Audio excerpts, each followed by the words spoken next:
ইরানের 3টি পারমাণবিক কেন্দ্র লক্ষ্য করে গত সপ্তাহে হামলা চালায় যুক্তরাষ্ট্র। এর মধ্যে অত্যাধুনিক B-2 স্টিলথ বিমান ব্যবহার করে ইরানের ফোর্দো পারমাণবিক কেন্দ্রে হামলা হয়। তবে মার্কিন গোয়েন্দারা তাদের প্রাথমিক মূল্যায়নে জানিয়েছেন, হামলায় ইরানের পারমাণবিক কর্মসূচির মূল উপাদান ধ্বংস হয়নি। এই হামলা দেশটির পারমাণবিক কার্যক্রম শুধুমাত্র কয়েক মাস পিছিয়ে দিয়েছে। সংবাদ মাধ্যম CNN বুধবার 25 জুন এক এক্সক্লুসিভ প্রতিবেদনে এই তথ্য জানিয়েছে। মার্কিন গোয়েন্দারা প্রাথমিক যে মূল্যায়ন প্রদান করেছেন সেটি 4 জন ব্যক্তি CNN-কে জানিয়েছেন।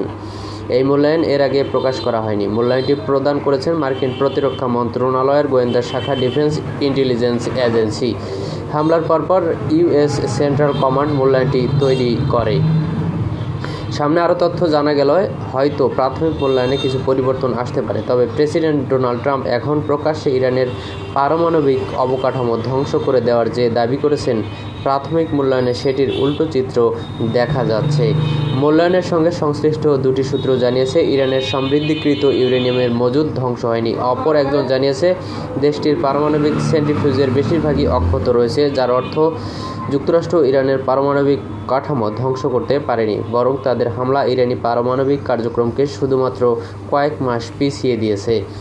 হোয়াইট হাউসের প্রেস সচিব ক্যারোলিন লিভিট এই মূল্যায়নের সত্যতা অস্বীকার করেছেন। তিনি বলছেন, ট্রাম্পকে অপমান করতে এগুলো ছড়ানো হচ্ছে।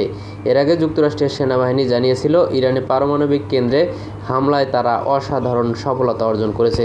ফোর্দো পারমাণবিক কেন্দ্রটি মাটির 262 ফুট নিচে অবস্থিত।